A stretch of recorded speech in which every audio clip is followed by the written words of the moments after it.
Hi hello అందరికీ welcome back to our channel. ఈరోజు మా నాన్న బర్త్డే. మేమందరం కలిసి మా నాన్న బర్త్డేని వేరొకరితో సెలబ్రేట్ చేయడానికి వెళ్తున్నాము. ఎక్కడ కాదండి, అదైతే లెప్రసీ హోము. చాలామంది అక్కడికైతే వెళ్ళరు. అందరూ వృద్ధాశ్రమాలకి, చిన్నపిల్లల ఆశ్రమాలకి అయితే వెళ్తారు. కానీ మేమైతే చాలాసార్లు అయితే ఈ లెప్రసీ హోమ్కి వెళ్ళాం. కానీ ఫస్ట్ టైము ఇటువంటి బర్త్డేలు ఇవి సెలబ్రేట్ చేయడం అయితే మాకైతే కొంచెం ఎగ్జైటింగ్గానే ఉంది, ఎలా ఫీల్ ఉండబోతుంది అనేసి. ఇంకొకటి ఏమంటే మా వైఫ్కి, మా పిల్లలకి అయితే ఇదే కొత్త. ఈ మేము వెళ్ళబోయే లెప్రసీ హోమ్ అయితే ఇదే. ఇక్కడైతే నన్స్ అయితే దీన్ని చూసుకుంటారు. అక్కడ ఉన్న వాళ్ళందరినీ వాళ్ళకి ట్రీట్మెంట్ చేయడం అవంతా. మేమైతే చేరుకున్నాము. ఫస్ట్ మనం నన్స్ అయితే కలవాలి. నన్స్ కలిసి మనం వచ్చామన్న ఇంటిమేషన్ అయితే ఇవ్వాలి. ఇదైతే వెయిటింగ్ రూము. ఇక్కడ అందరూ ఒకచోట గ్యాదర్ అవుతారు. ఇక్కడ నుండి మనం వచ్చేసి ఇప్పుడు నన్స్ని కలవడానికి అయితే వెళ్తున్నాము. ఆల్రెడీ వాళ్ళైతే అపాయింట్మెంట్ అయితే తీసుకోవడం జరిగింది, ఈరోజు వస్తామని చెప్పేసి. కాబట్టి వాళ్ళకి వచ్చి ఇంటిమేషన్ అయితే ఇవ్వడానికి వెళ్తున్నాము. ఇదే డైనింగ్ రూమ్. ఇక్కడే అందరు గ్యాదర్ అవబోతుంటున్నారు. ఎదురు కనపడుతున్న బిల్డింగ్లోనే నన్స్ ఉంటారు.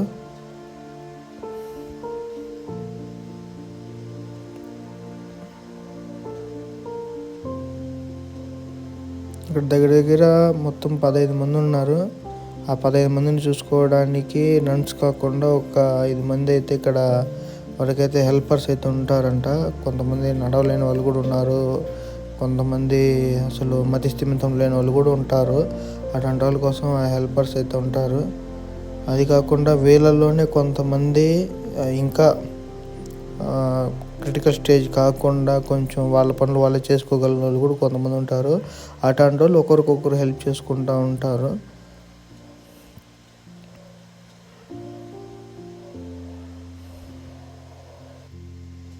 మా నాన్నకి ఇక్కడ బర్త్డే సెలబ్రేట్ చేసుకోవాలని ఎందుకు ఆలోచన వచ్చింది అయితే నాకైతే తెలియదు. కానీ నేనైతే అడిగాను మా నాన్నని, ఎందుకు నాన్న ఇలా. మా నాన్న చెప్పింది ఒక్కటే, నా మనవాళ్ళకి నేను నేర్పించాలి కదా ఇతరులను ఎలా ప్రేమించాలనేది. ఇట్లాంటి వాళ్ళు చాలామంది వచ్చేసి ఇంట్లోని తరిమేస్తారు, కొంతమంది చూసుకోరు, కొంతమంది పట్టించుకోరు. అట్లాంటి వాళ్ళకి మనం సేవ చేయడం అంటే గొప్పదనేసి.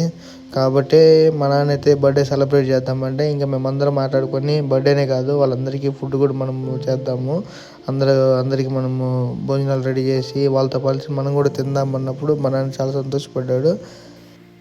మేము వారితో మాట్లాడుతుంటే వాళ్ళందరూ చాలా హ్యాపీగా ఫీల్ అయ్యారు. మేము చెప్పాము, మేము ఇక్కడ ఉండే వాళ్ళందరూ మీ కొడుకులు, మీ మనవాళ్ళమి, కాబట్టి మీరు మాతో ఫ్రీగా ఉండొచ్చు అని చెప్పినప్పుడు వాళ్ళు చాలా సంతోషపడ్డారు.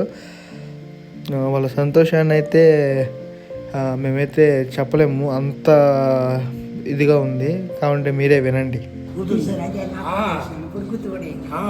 నింగి సొక్క ఎర్ర సొక్క ఆడు కూర్చున్నాను, చూసినావా? గుర్తొచ్చినావా? నేను గుర్తున్నా, నా పని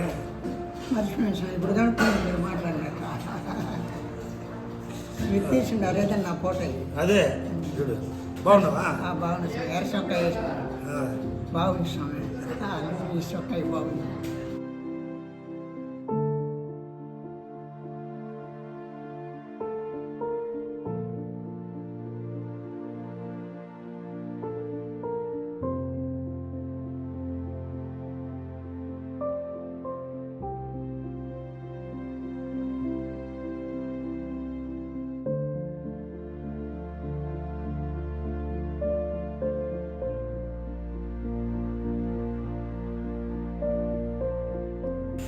ఈ లెప్రసీ వచ్చిన ప్రతి ఒక్కరిని అందరూ అంటరాని వాళ్ళుగా చూస్తారు, ఒక అంటువ్యాధి లాగా. కానీ ఇదైతే అంటువ్యాధి అయితే కాదండి. కాబట్టి ప్రతి ఒక్కరు వెళ్ళండి, వారికి ధైర్యాన్ని ఇవ్వండి, వాళ్ళతో మాట్లాడండి, వాళ్ళని సంతోషపరచండి. వాళ్ళకైతే కంప్లీట్గా క్యూర్ అవ్వలేదు, కానీ మనం వాళ్ళని చివరి వరకు సంతోషంగా, ఆనందంగా అయితే మనమైతే చూసుకోవచ్చు. వాళ్ళకి ఆ అనుభూతిని అయితే మనం ఇవ్వచ్చు.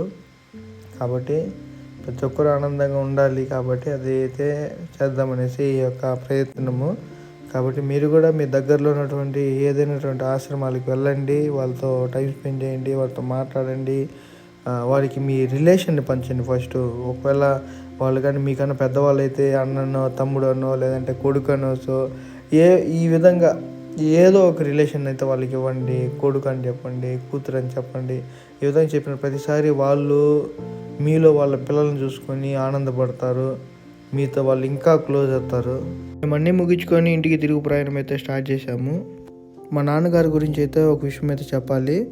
కోవిడ్ టైంలో నాకు కోవిడ్ డెడ్ బాడీస్ దగ్గర డ్యూటీ చేసినప్పుడు నాకైతే చాలా భయము.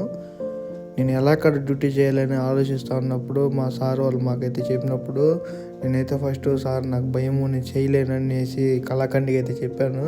మళ్ళీ ఇంటికి వచ్చి మా నాన్నకి చెప్పిన తర్వాత మా నాన్నగారు ఒకే ఒక మాట చెప్పారు, నాన్న కోవిడ్ వల్ల అందరూ వాళ్ళని హాస్పిటల్కి పంపించేసి క్వారంటైన్లో పెట్టేసి అట్లీస్ట్ వాళ్ళని దగ్గర కూడా చేర్చుకోలేదు. అట్లాంటి వాళ్ళకి మనం సేవ చేసేదానికి దేవుడు మనకి ఇచ్చినాడు ఈ ఛాన్సు, కాబట్టి దీన్ని నువ్వు ఇప్పుడే ఉపయోగించుకో అనేసి నాకు ధైర్యం చెప్పి, దాని తర్వాత కూడా నేను డ్యూటీ చేయడానికి మా నాన్న నాకు సపోర్ట్ చేశాడు, నాకు ధైర్యాన్ని ఇచ్చినాడు. ఈ విధంగా మా నాన్న నాకు ప్రతిసారి ధైర్యాన్ని ఇస్తూ నన్ను ముందుకు నడిపిస్తూనే ఉన్నాడు. నా సంతోషంలో మా నాన్న నాతోనే ఉన్నాడు, నా బాధలలో మా నాన్న నాతోనే ఉన్నాడు, నా ఇబ్బందులలో కూడా మా నాన్న నాతోనే ఉన్నాడు, నన్ను ఎప్పుడు కూడా విడిచిపెట్టలేదు. అట్లాంటి మా నాన్నకి నా తరపున వన్స్ అగైన్ హ్యాపీ బర్త్డే నాన్న.